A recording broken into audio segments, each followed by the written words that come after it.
Hello, everybody, and welcome to another wonderful interview for the Miracles of Life film.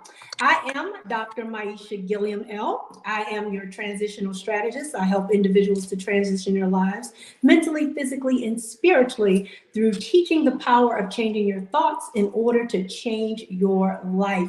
And I have with me this evening the beautiful actress, Miss Donnie Daniels Williams. Did I get that right? I did it backwards, it's the other right? way around. Donnie Williams-Daniels. Got it backwards. And she is one of the actresses on the short film Miracles of Life that will be coming to you soon. Donnie, introduce yourself to everybody. Just tell them a little bit about yourself and how you came to be a part of this film project. So I am Auntie, kind of how I came about to be about it.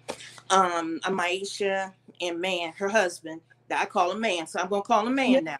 And I'm Auntie. So I had Maisha had called me and said, Auntie, can you be a part of it? And I'm like, absolutely. Like, it was phenomenal. Like it was a miracle all in itself just to be a part of it. And then for her to ask me to be a part of the movie, I mean, that was a blessing all by itself. You got to understand that somebody has to have that much love and faith in you to ask you to be a part of their life story. So I was honored, and I was like, yeah, I'm coming. You got me. Just whatever you need me to do, I'll be there for you. So have you ever done any acting before? Have you ever had this kind of experience before? Tell them a little bit about how your experience went with the filming process. For me, it was really just to kind of watch a lot of what happened that day or during that period of time. Yeah. I had a little part. I played one of the paramedics, and that was fine. I wanted to be authentic. I do work in the medical field. I'm a nurse, just like Maisha. Yeah. And I wanted it to be authentic as it could be, but watching the play and watching people and watching and remembering, hearing parts of it that I didn't see, like the beginning parts where, you and man were in the kitchen and you were talking and stuff like that. And when something is not right. And when you were going through that scene was something just not right. And even though you've had previous children and man was like, oh, you're okay. You're like, no, I know. Yeah. I know. And those are the parts that I didn't know until after that, you were like, something is just not right. So if the experience was kind of overwhelming because I had to relive it again too with y'all. Yeah. But it was also educational because it also gave me some parts that I didn't know that was filled in by doing it. So I had a great time. I really did. Yeah.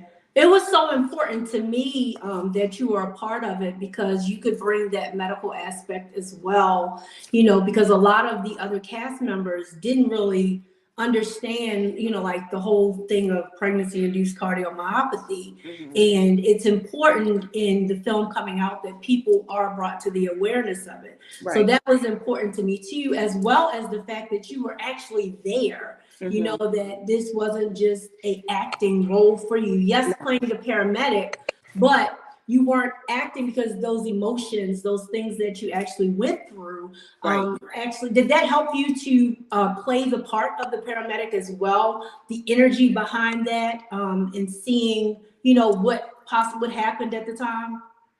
Some of it did. It just made it more real. Like it made that part of it because we weren't down there for the paramedics to come. We were down there after you went in the hospital. Right. So it was like, okay, this is what happened leading up to here. Okay, this is what happened. I got the earful, man told me about what happened, all of that. And I got the steps and even hearing from you about what happened, but kind of living it through, going through it piece by piece, kind of made it like real. You know what I mean? Yeah, I do. Yeah. Let's go back to that day. So what is it that you remember about that day and how you came to be a part of that day? So I was at work and man called me on my cell phone. I couldn't get it. And I'm like, okay, I'll get it. Just let me finish this patient. I'll go and listen to his voicemail. And on the voicemail, he was crying and he was talking, and I couldn't understand what he was saying. And it was just, all I could hear was, Aunt Donnie, my, Aunt Donnie, my. And I could Yeah. not get what he was saying. So I'm like, okay, something's wrong. I'm like, I need to call him. So I called him, and at that point, you had coded when I Wow. talked to him. Yeah. So I'm like, okay, we coming. Don't worry. She gonna be all right. So I hung up the phone. I called Uncle Walt. I'm like, you need to clock out. We need to get the kids, go get some clothes, and we need to go down. Yeah. So he was like, okay. Well, I think Uncle Walt called Man by this time, and you had come back, and but you were unconscious. And we were like, okay, so we packed up and we came down, and Uncle Walt and Man went to the hospital. Yeah. The kids had come back from school, and I was like, you go take care of your wife. She's going to be okay. I got these kids. You need to go take care of your wife. I got this baby. Don't you worry about it. The only thing I need you to do is make sure we have Pampers and formula in this house, and that's it. Go take care of your children. I mean, go take care of your wife. I have your children. Yeah. And I remember Man just, as he should have been, just all over the place. And Uncle Walt was like, let's go do this. Let's do this. And he all was together. Right. He would listen. And so him and Man they went. So that evening, I guess he came back home. Mm-hmm. And we had made dinner, the kids had eaten, and Apostle and his wife were at the house. And we prayed. So we had made this big circle in the living room in your old house. And we were praying. And the anointing just like fell in that room. And I remember just like, okay, she's going to be, it was just a peace that came. Like, you was going to be all right. We knew this. We had to walk through the process. Right. But there was a peace, there was an anointing that just fell. And I remember I gave Apostle a hug, and we were both like, okay. Yeah, it's here. And it was like, okay, we good or whatever. So Man, I never forget this. Man was worried about paying the rent. Yeah. And there was an envelope that came to the house. And the envelope that came to the house was a check that was written. I don't remember how much the amount was, but the amount covered the rent and food. Okay. Wow. And it looked like one of those, hey, why don't you just sign up with us and we'll write this check for you? It looked like one of those checks. Yeah. But it looked so authentic and real. And I was like, we all kind of looked at it like, I don't know. Like, we really couldn't tell. So we took the, Uncle Walt and Man took the check and went to the bank with the check. And they told them it was a real check. But they said, go to the place where the check was written from. Because if there's anything that's fraudulent, it's going to come out of your account. So go to that bank. So they went to that bank. They cashed the check. The rent was paid. And Man and them went shopping and got some more and all this other stuff. And I was like, okay, look at God. Look at God. I will never forget that. And I was looking at Zay. Goodness, I messed up your son's name. Sorry. I looked at Zay and I was like, he's a little jaundiced. So I, remember that little table that was sitting in the back by the window? Yeah. So I pulled the blinds back and I sat him in there. And I'm like, okay, you auntie, we're going to pray and sing and we're going to look at the birds and we're going to do all of this and, whatever. So he had his 2-day check. So Man and Walt took him to the thing, and they were like, Aunt Donnie, why you got him in the sun? I said, because he need to be in the sun. Right. I'm like, feed him every 2 hours. Wake him up at night. Like, I got him during the day, but you got him at nighttime, baby. I'll make sure you have the bottles by your side. You got him at night. 2 hours, you got to wake him up. I'm sorry, I know you're going to be a little tired, but he needs to eat like every 2 hours. Yeah. So, and if I'm not mistaken, he wouldn't sleep in your room. He slept in the room with the kids. You had bunk beds in the room, right? Yes, I did. Okay. So he slept in the room with the kids. He wouldn't sleep in your room because I remember bringing the warmer to the room in there, and he was on the bottom bunk. I remember that part. So he went to the doctor's appointment. Walt and Man went to the doctor's appointment. Okay. I'm like, y'all sure you don't want me to go? They were like, no, we got this. Okay. I'm like, Lord, be with them. Open their ears, let them hear. Yeah. And so it was funny. So they come back. He got a clean bill of health. He's a little jaundiced. He was like, Donnie, you know what? You was right. He said, put him in the sun. And the crazy part to me was that Isaiah, I was nursing him. And so you guys had to get him to convert from being a nurse baby to a bottle formula fed baby. Was smooth. Wow. Smooth. I'm telling you, when that anointing fell in that house, everything fell just like that. I remember we were going back and forth. I called Joe, your mother-in-law, my sister. Yeah. And because for people don't know who Joe is, I called her and she was like, okay, I'm coming down. So I'm like, okay, I got this for now. You won't come on down and we gonna, tag out. Okay.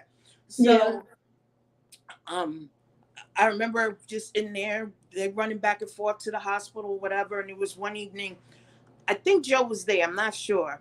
But I came up to the hospital to see you. And at this time, you were awake. Yeah. And we were sitting in there and the TV was off. And some of the people from the church had came by. And you were just sitting there and you kept looking up at the monitors. And I'm like, stop looking at the monitors. And the more you looked at the monitors, the higher your heart rate go. And you was like, look, they're doing this. And the nurse would come in and was like, can I give you something to relax? And you was like, no, I don't want nothing to go to sleep. I don't want nothing. And I'm like, turn the TV on. They were like, I don't got to turn on TV on. I'm like, hold up. I said, Ma, we going to turn TV on. And I turned the monitor so you couldn't see it. Yeah. And I was like, you're going to give us something to relax. And she was like, See, in the Bible it says there's a time and season for everything. And this is your season to be healing. And that means you're not a nurse. So you don't get to look at the monitor. And you don't get to tell the nurse what to do. Let me tell you, and it was my love for you, but I needed you to heal. But your friends from church, they bust out laughing. I'm like, I'm sorry. That wasn't that intention, but you needed to relax because the more you looked at that monitor, the higher your heart rate. And then it made you sit there. Well, you're not doing this and you don't want to give me this. And oh my goodness. You were going off on that poor nurse. I felt bad. When I walked out, she was like, So it is true that we are the worst patients. The worst patients. And you know what's so funny? Because of, I guess, the drugs that I was under and all of that, it is so important that I have you guys to tell me these things because I don't even remember that, which is crazy. It was so funny. You were sitting there, you wouldn't turn the TV on. You wouldn't let nobody turn the TV on. I'm like, turn that TV on. What you gonna do? Turn it off? Now if I move that over there, I'm turning the TV on. And you're gonna take something to relax. She's not gonna put you to sleep and you're not gonna look at that monitor no more.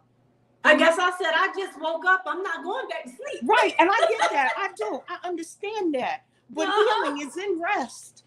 I know. And I know I needed to rest. That was a lot on the body. Yeah. Just thinking back on that, and I like to think about how they tell me that everybody was just kind of strategically placed. So you were there. I had nursing school friends there watching over me, and a lot of people just kind of knew what was going on to keep Hakeem, my husband, in the loop of things, explaining things to him. Mm-hmm. Because a lot of times people get caught up into, confusion and that causes them to be frustrated, especially the family members, because they don't understand all of this medical stuff that's going on. Or anxiety because you don't understand. Right. So I was so thankful that you all came down. And I was also thankful because a lot of people don't know that my sister traveled down here 9 months pregnant. Mm-hmm. And so I was so thankful that you were here as well. And was Sean here as well? No, Sean wasn't here. I think it was just Bree. Bree, okay, because y'all were there, because when she traveled with my mother-in-law down here, oh my goodness, they said that was something else. Because she traveled against the doctor's orders. You know, the doctor told her not to travel, and she did anyway. She was like, I'm going. Look, you would have went too. Yeah, I would have too. I would have hopped in the car and been in the car too. Right. And so she tells me the stories of how when I was actually in the hospital room, how, you know, the doctors didn't even want to listen at that point when she's telling them that I'm moving, that I'm opening my eyes, that, you know, I'm doing certain things. How important is it for people to advocate for their family members? You being a nurse, how important is that? I mean, you know, just, you know, advocating even for yourself is just important. Yeah. You know, when something is not right, you need to continually say something is not right. And you're going to do something about it, or I'm going to find somebody that will do something about it. Something is not right. When you see something for a patient, a family member or someone who you know who cannot advocate for themselves, then you need to push as hard as you can. As hard as you can. Continue. Look, I need you to stand here for 10 minutes. I don't care if you got another patient or not. This is your patient. I need you to stand here. I need you to watch this, because they've been doing it every so often. So I need you to watch this. I need you to be aware of this. I mean, there's nothing wrong with doing that. Now, if you want to give me an explanation for it, it better be a very clear and concise explanation that I have no doubt. And see, I work in the medical field, so you better really convince me. How about that? That's right. That's right. And then I want to go back to the miracle portion. So a lot of people, as we know, you know, they talk about the things that happened in the scripture. They talk about Lazarus. They talk about Jairus' daughter.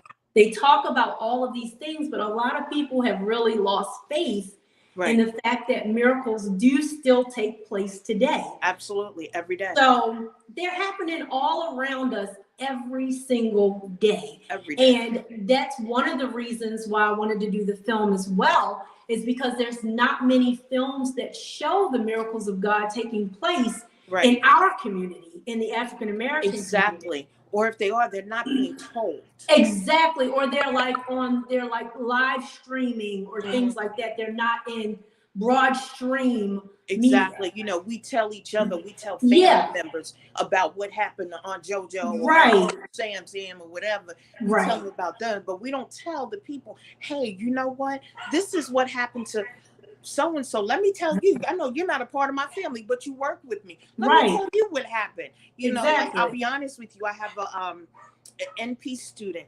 who was coming in, you know, at my job, and she was training. And I told her about you, and she was like, okay, so when can I watch it? Because it was actually that weekend we came back. And she was like, when can I watch it? And I said, well, it's not out yet. You know, like, it's going around, but I'll let you know. So when she finished doing all of her time, she was like, here, Donnie, here's my Facebook page. When it comes out, I need you to send it to me. So I'm like, okay, great.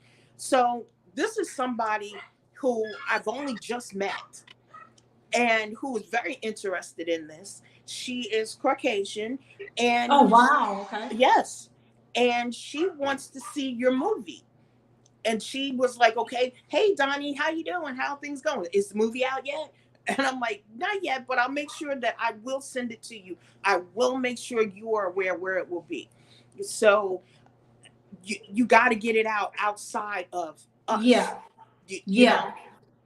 And one of the things that I'm doing is it's in the film festival route for that reason, so that the masses can kind of see it. And, you know, give some validity to it, because, you know, things have to be validated by peers. And so to get that validation of what this peripartum cardiomyopathy is in the Christian arena as well, you know, to show believers, hey, you know, yes, you're going through something. Yes, you had a difficult time. Yes, you had a trial. Yes, you had a tribulation. But guess what? You're still here. So even though it may not be this outlandish big miracle or whatever, a miracle is a miracle. Is a miracle. You know what I mean? And so it's things that are unforeseen and unexpected. So they happen all the time. And I tell people, just the fact that our hearts are beating, just the fact that we're able to get up and walk and talk and function is a miracle. You know, and we take a lot of things for granted. And that's one of the things that I took away from this experience in my life is never to take things for granted. That part. Never, ever, because you Ever. don't know, you know, when something is going to happen or In the how blink of an something eye. is going to affect you. In the blink of an eye, you don't know what the residual effects may be Exactly. after something that happens. And then it's like, oh, what I should have, would have, could have. No, get up. And thank God every day that you open your eyes and you took a breath and you were able to get out of bed on your own. Yes. You know, shoulda, woulda, coulda, because there by itself is a miracle. Believe it or not. If you don't understand how bodily functions and how slight a change could be chemistry-wise in your body can make such a difference. Yes. Yes. You know. And we know, I mean, in studying like the heart and studying those body processes, just to realize, you know, if we had to control our bodies, we'd be in trouble. Okay, all by ourselves, We would literally be in trouble because, you know, it's so intricate. Our bodies are like machines. They're like operating automatically on auto drive, autopilot. You know, but if we had to stop for a moment and God was like, listen, you want to control things, you do it. Right. We would be in, oh boy, we would be in trouble. The cemeteries would be real full. Yes, they would. Yes, very full. We'd all be circling the drain very quickly. We'd be circling the drain very quickly. Okay. Real quick. Look, people don't get it.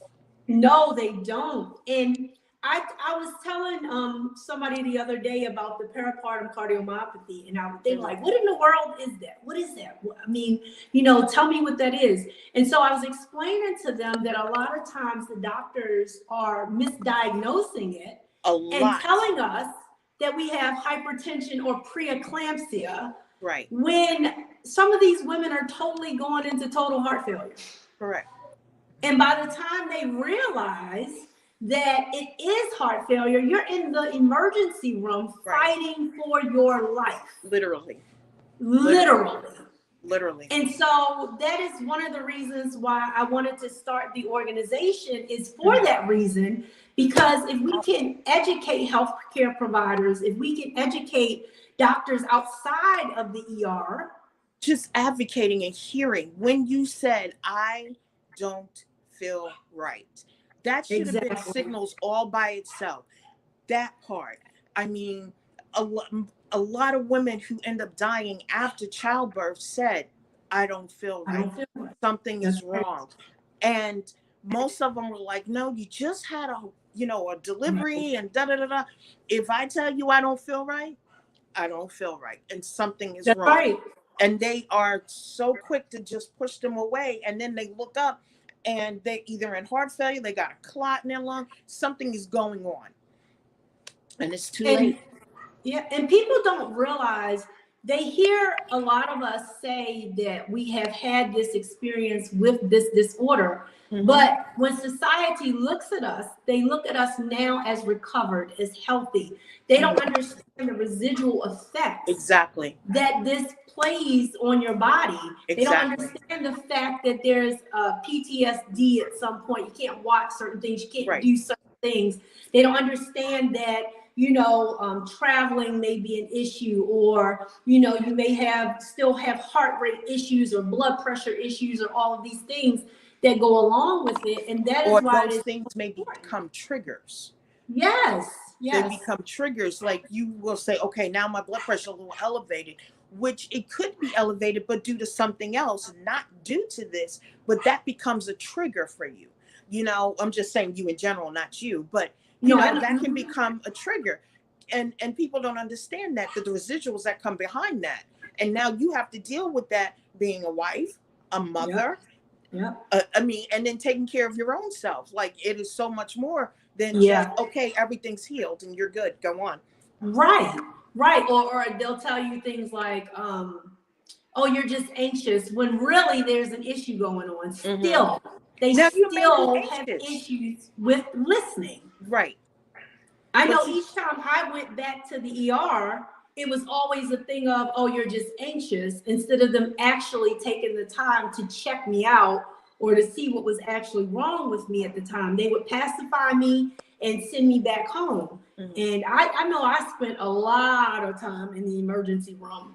And that's why one of the reasons why I feel like I'm qualified to help people get over the anxiety, because But I you know was what? The anxiety is so bad. legit. You know what I mean? Yeah, The anxiety is legit. And maybe you did go with some yeah, anxiety, but there was a reason why you had the anxiety. There was something that triggered that anxiety. So maybe you did go in with some anxiety, and that's fine. But let's get to the bottom of it to figure out why she has the anxiety. What was it that triggered her to exactly. get there? And see, a lot of times all they say is, okay, well, okay, we're just going to listen to you. We're going to do an EKG. You look fine. It was fine. Go ahead and go home. Yo, well, let me give you 0.5 of Xanax, right? Oh, that too. Let's calm you down. Get Right. you quiet first. Right. So you Let me don't give you start this shot, asking me a bunch. Ativan. Come here. Right. You don't ask me a bunch of questions, right? We're laughing about it, but I mean, it's like It's we're real. laughing because we see this all the time. It is.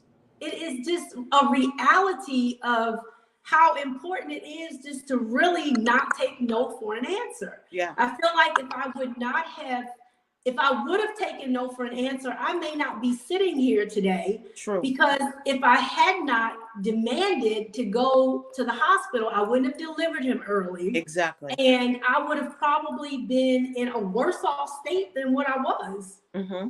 You know, and so I'm glad that I refused to leave. I'm glad that I put my foot down and said, no, this is not the normal. This is not this. But I feel bad in the same sense, because what about people that don't know? What about people that are not medical? Right. Or the ones who say, okay, well, you said I'm okay. I don't feel good, but I'm okay. Right. Right. Right. And a lot of women have done that. In the groups that I'm in, there's a lot of women that left and went home, and they didn't make it back to the hospital. Right. Right. You know, they didn't make it. And, you know, that's why it's so important to bring awareness to this disorder. It is not a rare disorder. It's just very rarely diagnosed correctly. Or spoken about. Or spoken about.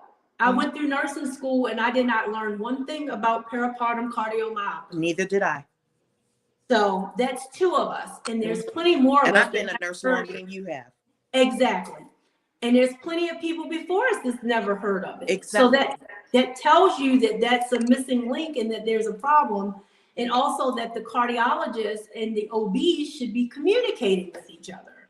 See, I would think it would be something someone would say, okay, let's have you the end of your second, beginning of the third trimester, let's just have you evaluated and cleared by the cardiologist. Exactly. I think that should be starting routine. Like there are now, including some things, I have some coworkers who are pregnant now that they didn't do when I had Bree, and I don't know with you, you know, some of the things that they're doing now, like the type of scans and stuff that they're doing. You know, you got that 1 week, 16 weeks, and then that was it. No, they're doing them more regularly now. So, and for more in depth than the blood work and stuff, so that they're doing are more in depth than what they did with us, which is wonderful. Yeah. But now let's add some more to that. You know what I mean? Y'all are progressing in the right steps. But now let's add some more things to it. Let's add a cardiologist. Just get a clearance. Let's just get a clearance. And one of the things that I learned in starting the organization is that there's a simple blood test that can be done that is not mandated to be done, which is the BMP test.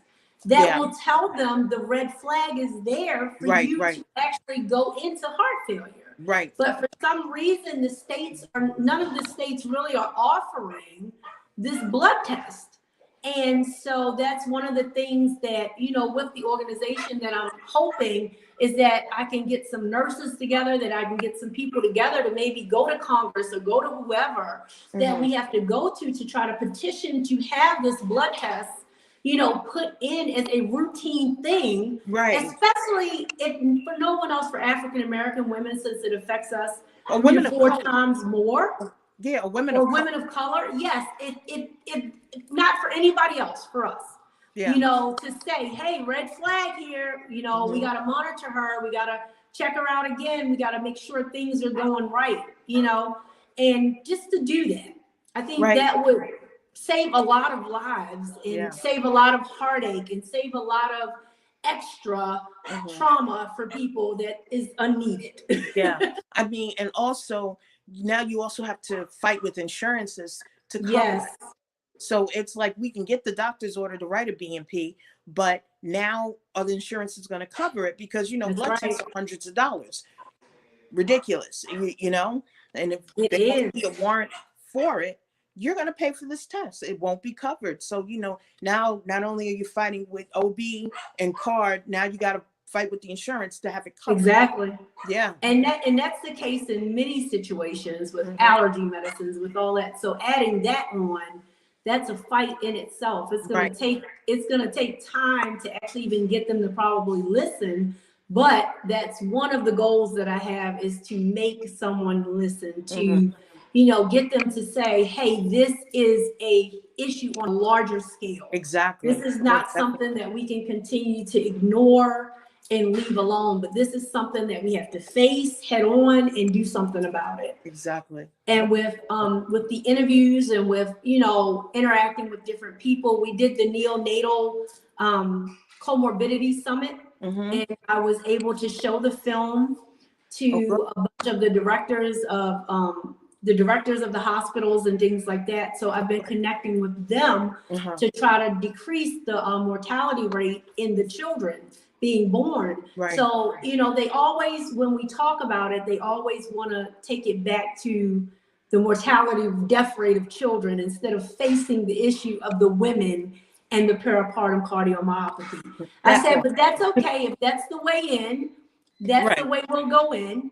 And then we'll break the boundaries down as we continue to work forward towards the effort. You got to get in where you got to can. get your foot in. Exactly. And so that's the way that I've been able to kind of get in a little bit and penetrate and allow them to hear my story and hear from a person that's actually experienced it, Right. which is important because they can ask the questions they need to ask, you know, at the time from the person that it happened to. So I'm so excited about that. I'm excited about what God is doing. I'm excited about his miracles that are continuing to take place. Right. And I'm excited about getting it out into the mainstream, you know, to different churches, to different believers, you know, and just massively affecting people's life in the way that they see God. Right. Because the whole point of all of it really is to direct people to Christ. So once they realize the miracle and where the miracle comes from and who's the miracle worker, they can't, it's undeniable. Exactly. It's undeniable. Like, you know, both of us have two parts. We have the science part, and then we have our spiritual part, you know. I don't want to say religion because that's not what it is. It's a relationship that we have with God. There you go. Yes. But, you know, the science part says everything is X to Y, you know what I mean? It's point, whatever. And going down that list in line, we should not be talking. No, we should not.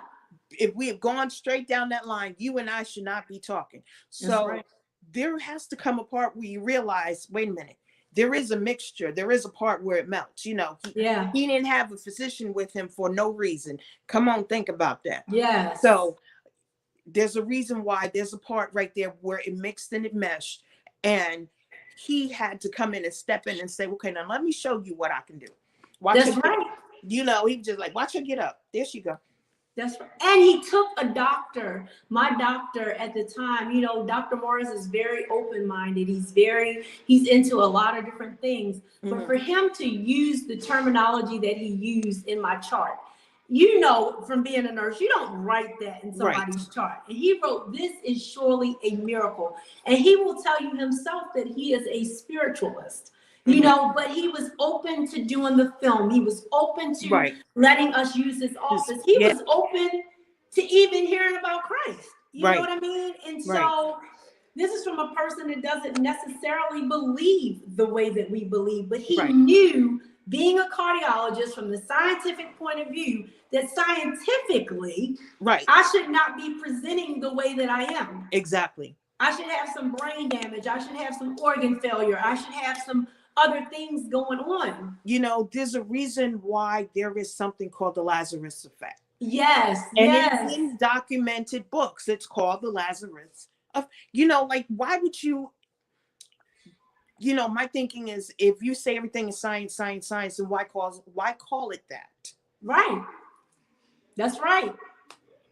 That is absolutely correct. And I when I think about that, reading about Lazarus and how, you know, the people were amazed, Right.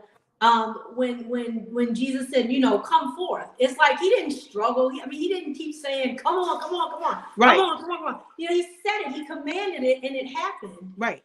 And you know, when I heard him say, not yet, you know, my time is different than his time. Exactly. So I don't know how many hours transpired from the time that I heard the not yet to the time that they were pulling the vent out. But for me, it seemed immediate. Right. Because when I heard it, immediately I opened my eyes and they were pulling the ventilator out of my mouth, the nurses.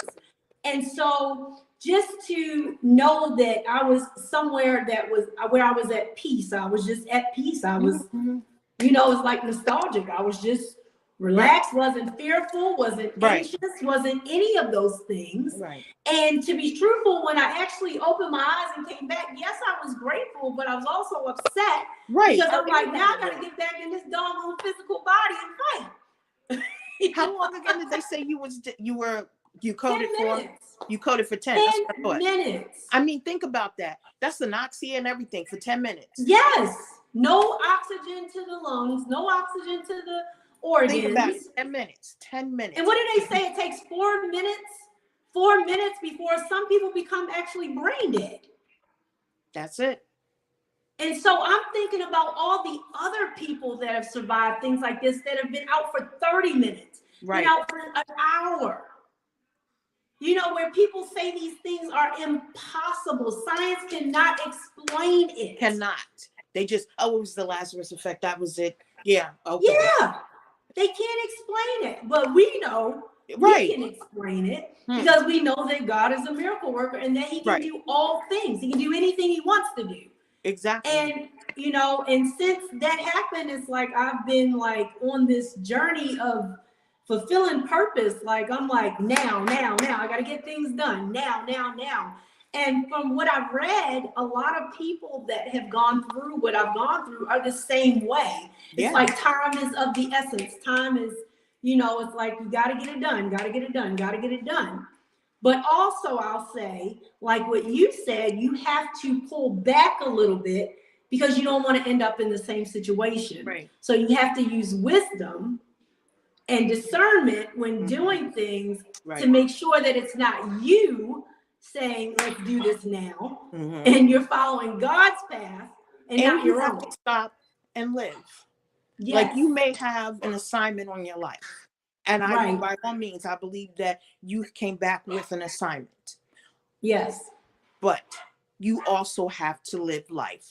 And I think you should live life to the fullest. When you almost die, I believe you get a revelation that you now have to live life to the fullest and you don't allow certain things that would have took you out or took you over the edge before, that it no longer takes you there. You know, you find that you are going to live life. You're going to let it go. And I'm going to continue going on. I will do my assignment, but I'm also going to live life and I'm going to continue going. You know what I mean? And, you know, but live life. You were doing your assignment, but live life. That's what Aunt D gonna tell you. Live life. Yes. We got to travel the world together. We got to just travel. You know, I'm just excited about where he's going to take this film, what he's going to do with the film. You know, I'm excited about the people that are going to come to know Christ because of the film. Exactly.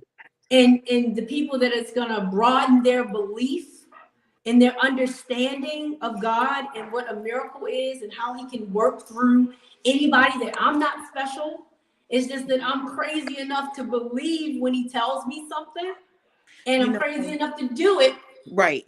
You know, when you did the showing for the cast. Of the movie, and besides, you know, Apostle and the apostles, me, man, you, there, I don't think there was, and your godson. Tayshawn. I don't think there was anybody else in there that was there. Right. No. And the entire place, you could feel each and everything that was going. Besides us, we was already boohooing, but I'm talking about everybody else in there. Not a dry eye in there while it was playing, and that says a lot. You know, exclude us. We were there. We were going back through the emotions Yeah. of what happened then, but they watched it and Yeah. it touched them. That says a lot for people who were not there. Like it Yeah. touched them. It went to them. What you were trying to portray came through them. Even though they were acting the part, it didn't come real until they saw it. And I Right. believe that's what's going to happen when other people, or the other people who have already seen it, I believe that's what's happening. It is. It's like a chain effect, because even with the doctors in the summit that I did, they were crying. They were, you know, they could feel what I actually went through. And that was what was so important for me to be able to convey, for people to actually be able to empathize and put themselves where I was in my situation and say, this could be me. This could happen to somebody that I know, somebody that I love.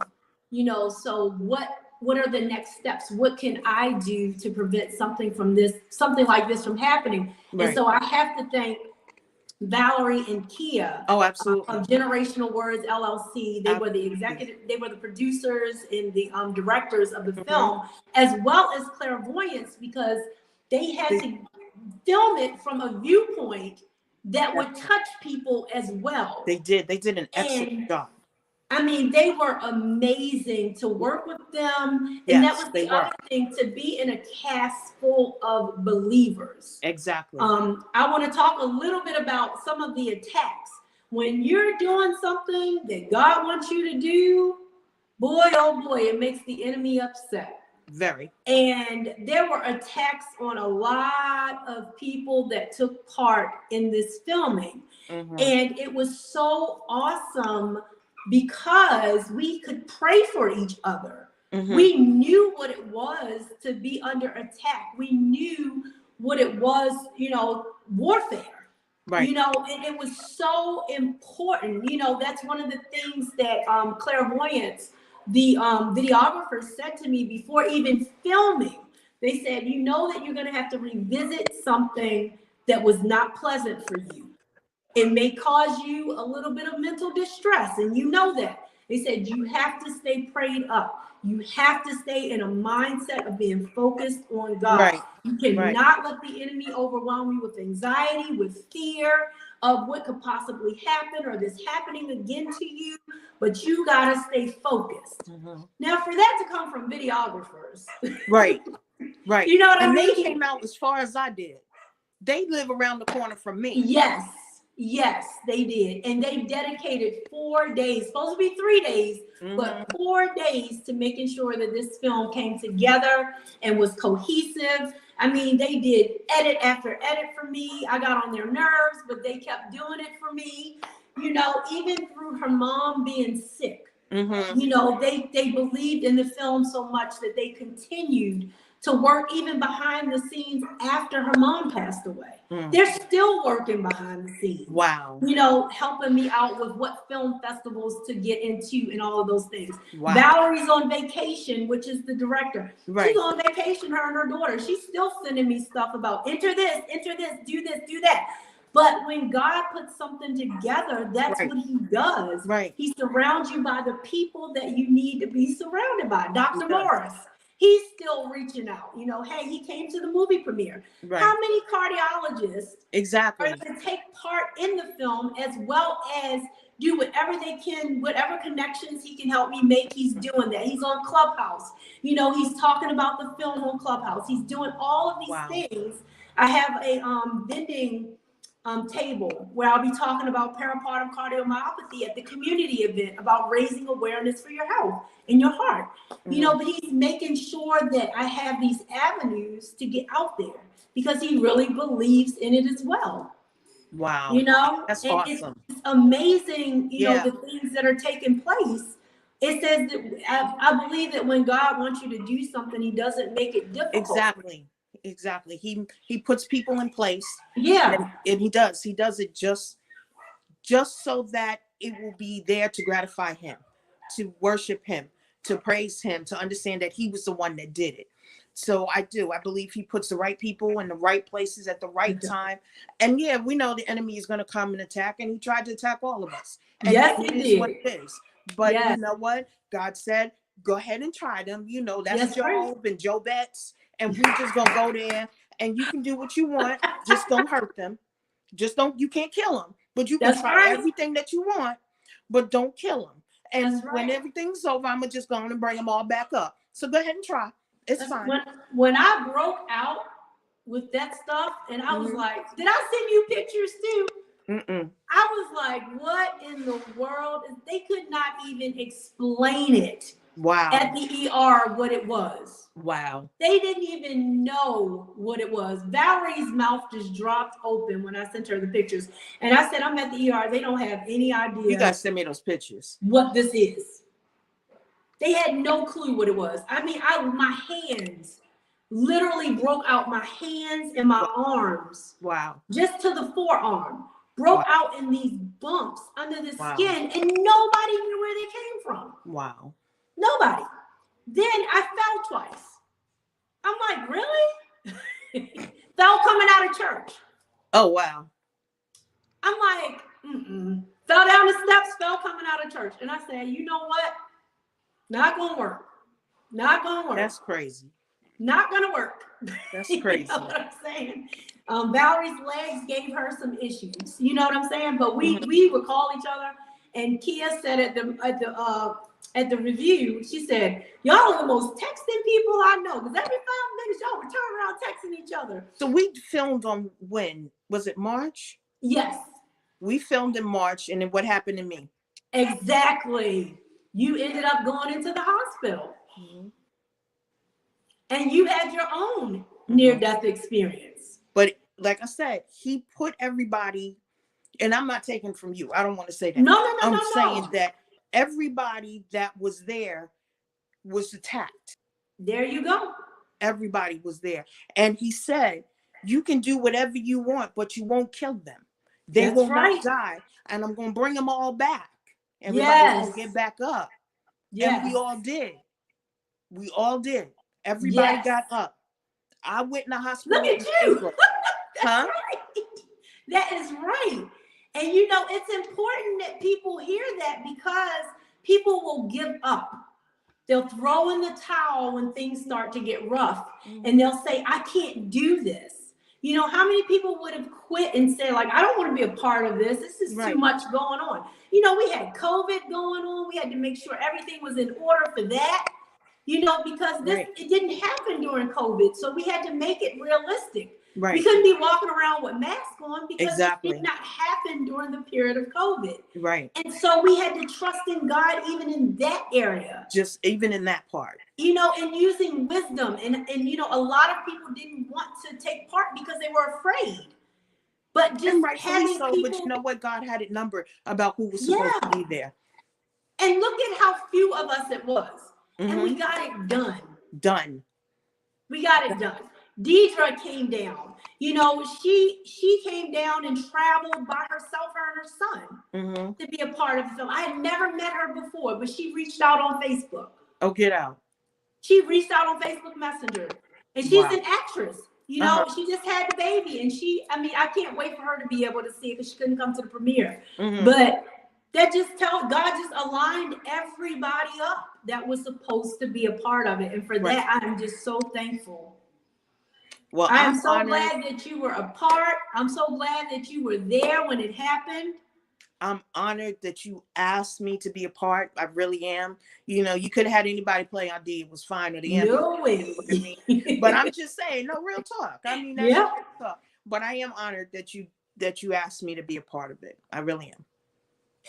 What do you want people to take away from the film? What is your takeaway from the film? Open yourself up and hear. Yeah. Not necessarily see what's on film, but hear the message that's being given to you. And just be ready to be open to receive it, because there is a lot more than she rose after dying and being dead for 10 minutes. Yeah. There's a lot more than that. There's a whole lot of faith, a whole lot of prophecy, a whole lot of Yeah. talking and things that when it, so open yourself up and Yeah. listen to the words that were being said prior to anything that was going on, that God will tell you stuff ahead of time. He will warn you Absolutely. in different ways. It could be a bump on the Mhm. back of a car. He will warn you. He will tell you. He will prepare you for Yes. everything that is going on. Open yourself and listen, because there may be a message in there for you that you didn't know, that when you get ready to leave after watching it, you'll understand that message was for me. That's why I heard that. That's why I had to sit there and listen to this and watch this movie. So my thing is just sit there and be open and listen. Don't always have Yeah. to see to hear, you know. Yeah. I think that's powerful. With that, I don't have anything else I need to say behind that, because that is so true. That is the best takeaway. Just to be open here, Mhm. and that's the best takeaway. So you guys just stay posted for the film. It will be coming shortly. Our first film festival is September the 17th. So, prayers needed for that. We have 3 in September, 1 in October, and 1 in January. So we have a total of 6 that we have entered so far. So I'm looking forward to hearing back from them, looking forward to, what their critiques are and what they have to say concerning the film. So that way we can go and put it out mainstream, and we can do the big premiere, and everybody will be able to see the film, and it can impact some lives and do what it needs to do across the nations. Absolutely. And so I am Dr. Maisha Gilliam-El. I'm your transitional strategist again. Stay posted on, like I said, the Miracles of Life film every Wednesday. I am on at 7 p.m. Eastern Standard Time for Word Free Wednesday. Stay posted on Shabbat, on Sabbath Saturday, every Sabbath at 7 p.m. for Transitional Minds International Ministries. We do our teaching, have our service on that day. So stay posted for that as well. I'd like to send a shout out to Pastor Joy Franklin and Bishop Anthony Franklin of Truth Ministries, as well as Apostle Timothy and Terry Flowers and Mama Patricia Harris of Zec 8 Embassy. All right. I'd like to send a shout out to all my family members, loved ones, husband, children, everybody. I love you guys. Thank you for joining this broadcast on this evening. And until next time, you guys pray for me. I'm trying to get my mother-in-law to interview, as well as my sister. I'm trying to get them. I'm trying my hardest to get them. So your prayers are needed, because their stories and their portion of the puzzle need to be put in as well, so that you guys can piece everything together. I love you guys. Peace and blessings to you all. Until next time. I'm going to give you a little bit of information about myself.